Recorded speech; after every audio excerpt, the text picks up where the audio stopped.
Muy buenas con todos. En esta oportunidad mis compañeros y yo vamos a realizar una exposición acerca de los títulos y valores. En esta oportunidad nos acompañan nuestros compañeros José Luis Chipana, Diana Encalada, Axel Manco, Arturo Solís, Ivette Valverde, Brian Vázquez y la persona que les habla, César Briceño. En esta exposición vamos a tocar los siguientes temas. Primero, ¿qué son y para qué sirven los títulos valores? Los principios y la circulación de los títulos valores, los tipos de endoso que existen, las cláusulas especiales, las garantías reales y personales, y por último, los tipos de títulos y valores. A continuación, comenzará mi compañera Ivette Valverde. En esta oportunidad les voy a explicar qué son los títulos de valores.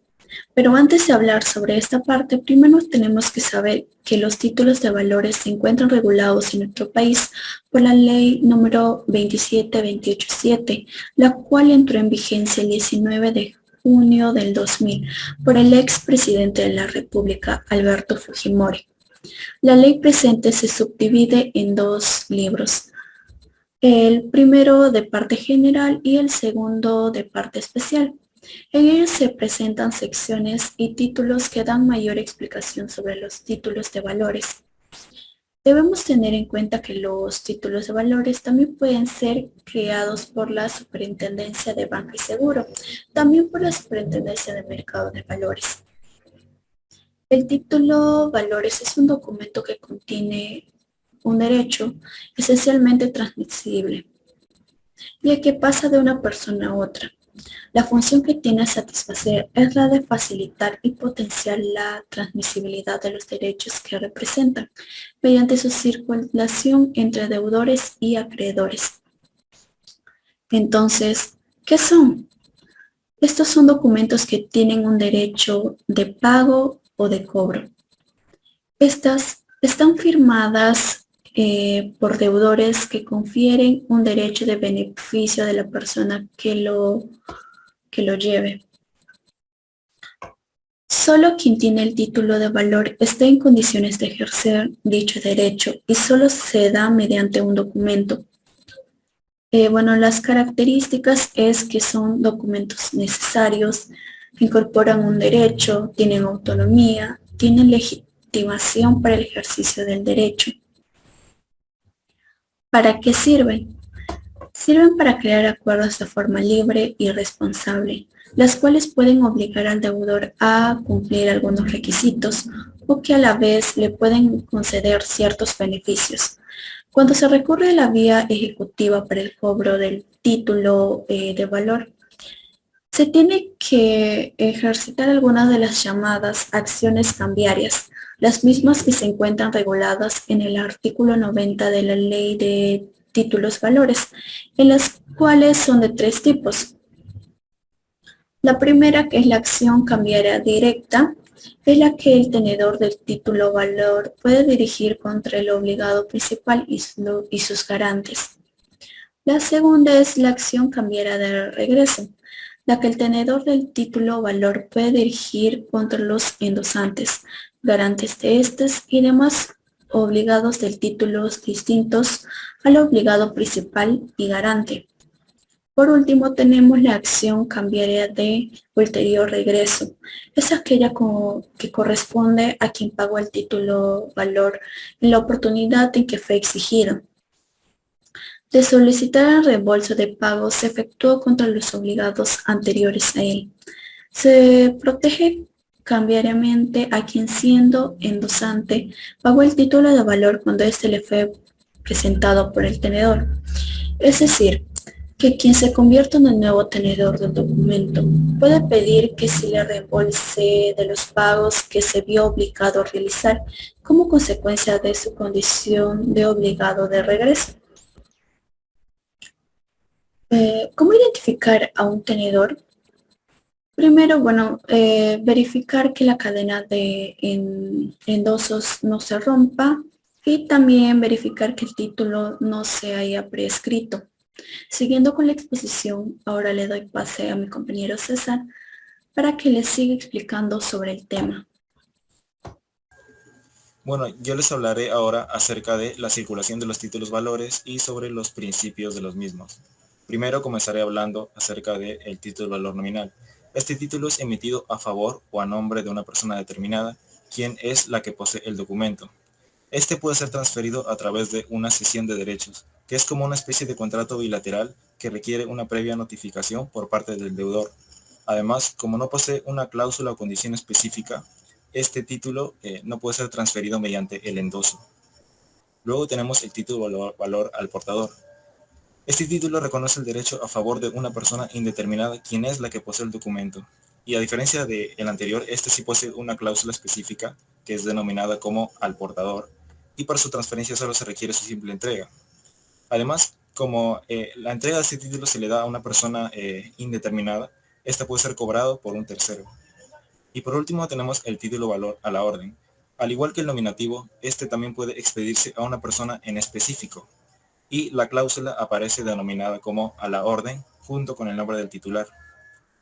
Eh, este título valor puede ser transferido a través del endoso, que es un mecanismo mediante el cual se va a ceder el título de manera personal o física a otra persona.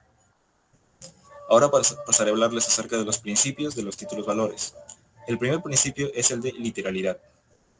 En este principio nos dice que los derechos y obligaciones del título aparecen manifestados por escrito en el documento, y de este principio podemos sacar algunas disposiciones. Por ejemplo, tenemos el importe del título valor, que simplemente es el monto expresado en una semidineral. Lo que sucede aquí es que si en caso existe una diferencia entre lo expresado en número y en letras, lo que se va a tomar en cuenta es la suma menor. Por otro lado, tenemos la responsabilidad solidaria. Esto engloba a todas aquellas personas que emitan, giren o endosen el título de valor. Ellos se van a ver obligados solidariamente frente al tenedor o el acreedor, y este último podrá observar a cualquiera de ellos sin importar el orden. Y otra disposición muy importante que tenemos que mencionar es el de la alteración del documento, que simplemente consiste en algún tipo de modificación en cualquier parte del documento. Para ponerles un caso, digamos que se firma un cheque por 500 soles. Lo que va a suceder aquí es que por X motivo puede suceder alguna modificación y resulta que ahora son 5.000 soles. Entonces, ¿qué es lo que va a pasar? Se presentan dos escenarios. Uno es que las firmas posteriores a este hecho van a tener que pagar los 5.000 soles. En cambio, las personas que hayan firmado antes de que suceda esta alteración, solo les va a corresponder pagar los 500 soles originales. Bueno, ahora pasamos al principio de incorporación. Este principio nos dice que el título valor contiene un derecho patrimonial, pero este derecho patrimonial, vale la redundancia, no es entendido como un conjunto de bienes, sino más bien como una suma de dinero de la cual es beneficiario el tenedor o acreedor. Luego tenemos el principio de circulación, que nos dice que el título de valor puede ser transferido de una persona a otra, junto con los derechos y obligaciones que se establezcan en el documento, como por ejemplo a través del endoso, en el caso de los títulos valores a la orden. Luego tenemos el principio de abstracción, que nos dice que no es necesario una expresión de causa para justificar su existencia. Y de aquí podemos establecer dos tipos de relaciones. La primera va a ser la relación causal. Esta relación nos dice que es donde se origina el título valor y en donde se establecen los derechos y obligaciones que aparecen en el documento. Y el otro es la relación cambiaria, que nace a partir de la emisión del título valor o su entrega en todo caso. Luego tenemos el principio de autonomía. Este principio nos dice que las relaciones cambiarias entre los sujetos que intervienen en el título valor van a ser independientes las unas de las otras. O sea que si el cheque es pasado en manos de varios tenedores, estas personas va a ser independiente una de la otra sin importar el tiempo o la circunstancia en la cual se entregó el documento. Luego tenemos el principio de legitimación. Este principio nos da a entender que el título de valor es entendido como un bien mueble, es decir, un bien o un objeto que puede ser trasladado de un lugar a otro. Y de aquí se establecen dos tipos de legitimaciones. Por un lado tenemos la legitimación activa, mediante el cual el titular está facultado para poder, en este caso, exigir con el cumplimiento de las obligaciones de los deudores. Y por otro lado tenemos la legitimación pasiva, mediante la cual el deudor debe cumplir con las prestaciones del tenedor o del acreedor. Y por último tenemos el principio de buena fe. Este principio nos dice que el que adquiere el título de valor debe tomar las precauciones necesarias para que el que le dio el documento pueda disponer de este en cualquier momento. Y si el documento en caso es pasado a una tercera persona, entonces este va a pasar a tener la propiedad del mismo título. Bueno, eso sería todo de mi parte. Ahora les paso con mi compañero Arturo Solís, que les hablará acerca de los tipos de endoso. Muy buenas noches, profesor Cabanillas, compañeros todos. En esta oportunidad voy a hablar sobre las clases de valor. Primero debemos definir que los títulos de valor deben circular en el mercado. Para eso existen tres tipos de títulos de valor, los cuales son títulos de valor al contador, títulos de valor a la orden, títulos de valor efectivo. Dentro de títulos de valor a la orden se encuentran los siguientes. El endoso es una transferencia absoluta. Esa es la definición más clara que puede existir. El endosante es el acreedor de la deuda, mientras que el endosatario es el que va a adquirir el título de propiedad. ¿Sí? Una vez definidos estos términos, ya podemos aplicar clases de endoso. Primero vamos a ir por los requisitos, ¿no? Los requisitos son el nombre del endosatario, la clase, la fecha, el nombre del DNI y la firma del, nada más nada menos que el del endosante. Debemos tener en cuenta de que si se omiten ciertos requisitos, procede lo siguiente. Por ejemplo, si se omite el nombre del endosatario, se trata de un endoso blanco. Si se omite la clase de endoso, se presume que el título valor ha sido transmitido en propiedad. ¿Por qué? Porque de los cuatro tipos de endoso que existen, de las cuatro clases, el endoso en propiedad es el más común. Si no existe una fecha en el endoso, se presume que el endoso ha sido efectuado después de la fecha que tuvo el anterior. Mientras que si se omite el DNI, el nombre, la firma, el endoso no puede ser válido, llevándose inutilidad. Pero tengamos en cuenta de que si tú anotas tu nombre, tu DNI, tu firma, y por cuestiones del azar te equivocas en un dígito de tu DNI, no te preocupes, eso no invalida el proceso del endoso, ya que sí puedes admitir un error dentro del número del DNI. Bueno, ahora pasamos a las clases de endoso. El endoso en propiedad, endoso en garantía, endoso en procuración, el endoso en fideicomiso y finalmente un ejemplo de clase de endoso. Bueno, el endoso más común, como ya mencioné, es el endoso en propiedad, ¿no? El endoso en propiedad transfiere la propiedad del título de valor. Asimismo, todos los derechos inherentes a él de forma absoluta el título de valor. Tengamos en cuenta que todas las clases de endoso, el endosante puede liberarse. El endosante, es decir, el acreedor de la deuda, puede liberarse de dicha obligación mediante la cláusula sin responsabilidad. Luego tenemos al endoso en garantía. En este tipo de endoso, el endosatario puede ejercitar todos los derechos inherentes a su valor y a su calidad de acreedor. El endoso en procuración es opuesto al endoso en propiedad, puesto que no transfiere la propiedad del título valor, sino que goza de todos los derechos y obligaciones que corresponden a su endosante, al acreedor. Luego tenemos al endoso en fideicomiso. Primero debemos definir el fideicomiso para poder entender. El fideicomiso es un contrato basado en la confianza, donde se establece que una persona fideicomotente entrega a un fiduciario un patrimonio, transfiere el dominio fiduciario del título de valor. El endosatario en fideicomiso debe ser obligatoriamente una persona autorizada por la ley, puesto que si no, este contrato fideicomiso basado en la confianza no surge. Ahora un ejemplo de endoso, ¿no? Porque una persona, un sujeto A o C, que puede ser endosante, también puede ser endosatario. ¿Cómo es esto? Supongamos que tenemos la persona A y la persona B. La persona A es el acreedor de la deuda, mientras que la persona B es el endosatario. El sujeto A contrae la deuda con el sujeto B, pero él A va a transmitir esta deuda al sujeto C. Luego C va a transmitir esta deuda al sujeto D, y finalmente el sujeto D al sujeto.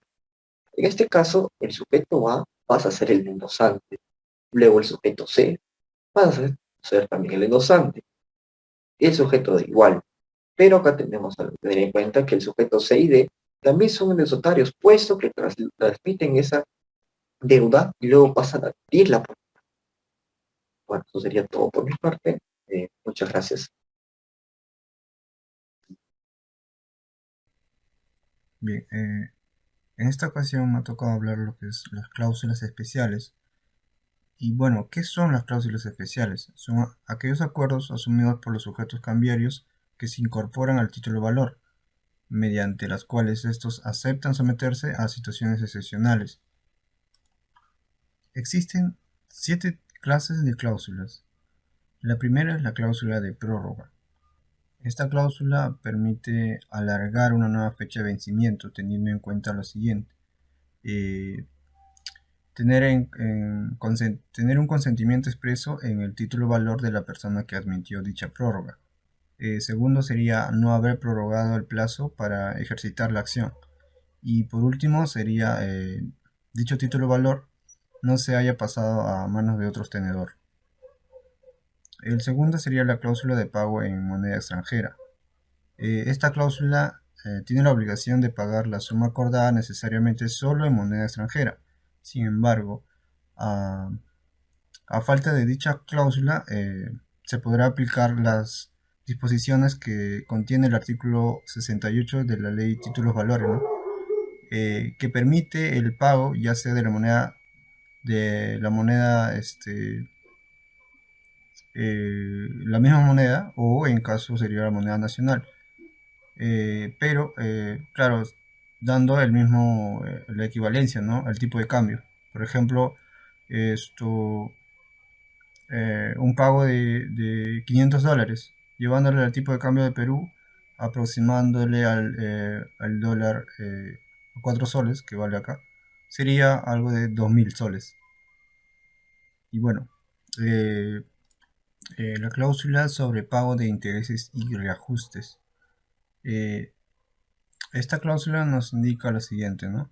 En caso de mora, este título valor generará las tasas de interés compensatorio y moratorio más altas que la ley permita, claro, a su último tenedor, ¿no?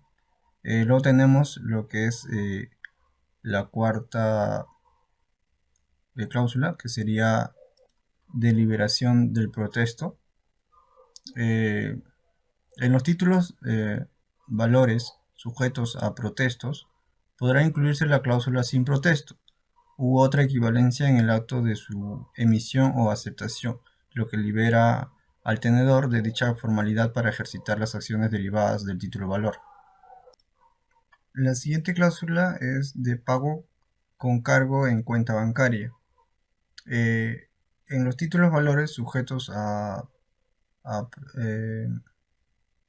con obligaciones dinerarias de pago como la letra de cambio o el pagaré o el cheque, es posible pactar que dicho pago se realice con un cargo a una cuenta abierta de una empresa del Sistema Financiero Nacional, indicando el nombre de la empresa, en tal caso el número o código de cuenta, ¿no? El siguiente sería la cláusula de venta extrajudicial. Según la resolución SBS, nos indica que en caso de ejecución de la prenda, se hará de forma directa, sin intervención de autoridad judicial al menor postor, ¿no? Por último, tenemos a la cláusula de sometimiento a leyes y tribunales. Para la realización de las acciones derivadas del título valor, podrá convenir someterse a la jurisdicción de un determinado poder judicial del país, así como la jurisdicción arbitral o las leyes y tribunales de otros países, ¿no? Bueno, según el artículo 55 de la ley 27287 del Perú, el presente título valor no requiere ser protestada por falta de pago, procediendo su ejecución por el solo mérito de haber merecido su plazo y no haber sido prorrogado. Bueno, ahora pasaré a mi siguiente compañero. Buenas tardes, profesor. Buenas tardes, compañeros. Me ha tocado exponer la parte de garantías de los títulos de valores. Bueno, comienzo. La finalidad de la garantía de los títulos de valores es la de afianzar una obligación contenida en un título de valor. Pueden ser cambiarias, ya que aseguran el pago del título y están reguladas específicamente en la Ley de Títulos y Valores. Y extracambiarias, que no están comprendidas en la ley, pero pueden utilizarse para garantizar el cumplimiento. Las garantías constituyen un instrumento de seguridad a las personas, ya que con ellas se pone a buen recaudo sus derechos y bienes. Se clasifican en garantías personales y reales. Las garantías personales se caracterizan porque aparece otro sujeto que pueda responder con su patrimonio a la deuda. Y las garantías reales serán cuando el cumplimiento de la obligación se encuentra garantizado con un bien determinado. Permite también al deudor responder frente al acreedor con bienes personales tangibles. En el caso de las garantías personales tenemos al caso de la fianza y el aval. Y por parte de las garantías reales tenemos el caso de la hipoteca, la garantía mobiliaria y la anticresis. Por parte de las garantías personales tenemos el aval. El aval es la garantía personal por excelencia, ya que a través de ella una persona voluntariamente se obliga a cumplir la prestación expresada en el título valor. Se caracteriza por ser objetiva y autónoma. Su finalidad es la de asegurar el pago de la obligación cambiaria vinculada a una persona con buena solvencia económica para brindar confianza a los adquirientes de los títulos de valores. Por otro lado, tenemos a la fianza, que es una garantía personal por la que una o más personas respondan por una obligación ajena, comprometiéndose con la cancelación de la deuda. La obligación del fiador no puede exceder a la del deudor principal, y la extinción de la obligación principal conlleva a la de la fianza. Por parte de las garantías reales tenemos a la hipoteca, la prenda o garantía mobiliaria y la anticresis.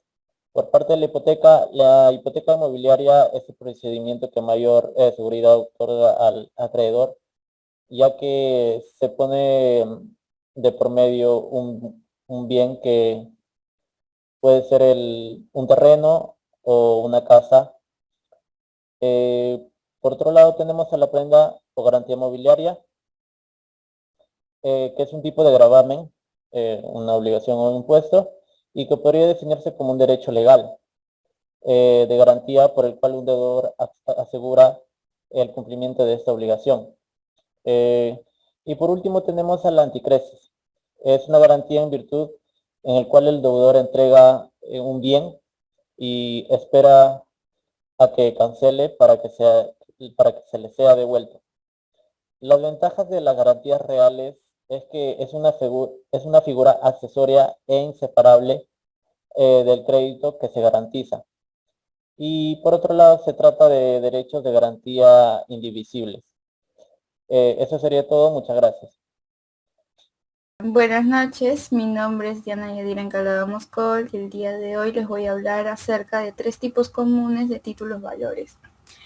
Los títulos valores son documentos destinados a la circulación económica, es decir, son de carácter negociable porque tienen la capacidad de convertirse en efectivo. Un individuo que posee cualquier tipo de título valor puede realizar operaciones económicas que quedan respaldadas en dicho documento.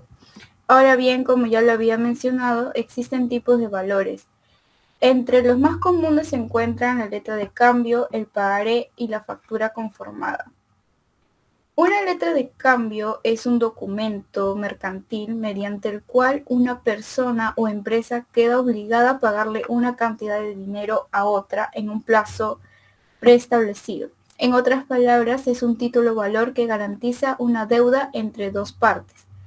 En este caso, el librador o girador es la persona que emite la letra de cambio y por tanto es la que ordena la realización del pago. El librado girado es la persona que ha de pagar la letra de cambio. No obstante, el pago no siempre se realiza al girador. En dicho caso, el pago se puede realizar a un tercero denominado tenedor. El beneficiario, también llamado tomador o tenedor, es la persona a quien se ha de hacer el pago. Ahora, la letra de cambio debe contener lo siguiente: la denominación de la letra de cambio como encabezado, la orden del pago incondicional, el nombre del girado librado, la fecha de vencimiento, el lugar donde se efectuará el pago, el nombre del girador, la fecha, el lugar en el cual se gira la letra y por último la firma del librador. En el caso se omita alguno de dichos elementos señalados anteriormente, el documento será considerado inválido. Sin embargo, si en la letra de cambio no se indica la fecha de vencimiento, será considerada como pagadera a la vista. Si en la letra de cambio se señala más de un lugar para realizar el pago, se infiere que el tenedor puede presentarla en cualquiera de ellos para el pago correspondiente. Ahora, respecto al vencimiento, existen 4 tipos: a fecha fija, a un plazo contado desde la fecha, a un plazo contado desde la vista y, por último, a la vista. Ahora, ¿qué es un pagaré? Un pagaré consiste en un documento en el cual se plasma la promesa de abonar una cantidad determinada a su legítimo tenedor en una fecha futura. Son emitidos por el titular y tienen un marcado carácter de vía de financiación. Normalmente intervienen los siguientes sujetos en la emisión de un pagaré. El emisor es quien se compromete a pagar la cantidad pactada, el beneficiario, quien es el receptor del importe, aquella persona que recibe el documento que compromete al emisor. Hay ocasiones en las que un tercer sujeto interviene en el título del crédito del pagaré. Esta persona se le denomina avalista, quien se encarga de garantizar que se va a hacer frente al pago de la cantidad acordada. El contenido del pagaré resulta ser muy similar a la letra de cambio. Lo que cambia es la denominación, que debe llevar como encabezado el término pagaré y la promesa incondicional de pagar una cantidad determinada. De igual manera que en la letra de cambio, en el caso se omita la fecha de pago, se inferirá que es un pagadero a la vista, y si no se expresa el lugar a realizar el pago, se inferirá como tal el domicilio del suscriptor. Ahora, respecto al vencimiento, existen 3 tipos: a la vista, a la fecha fija de vencimiento y a cierto plazo desde su emisión. Ahora podemos establecer algunas diferencias entre la letra de cambio y el pagaré. La letra de cambio se entiende más como un orden o una obligación de pago, mientras que el pagaré es más como una promesa de pago. En ambos casos pueden intervenir hasta 3 sujetos. En la letra de cambio no se admite el pago en cuotas. En el pagaré sí se admite el pago en partes. El protesto por falta de aceptación en la letra de cambio deberá llevarse a cargo a pesar de la cláusula sin protesto.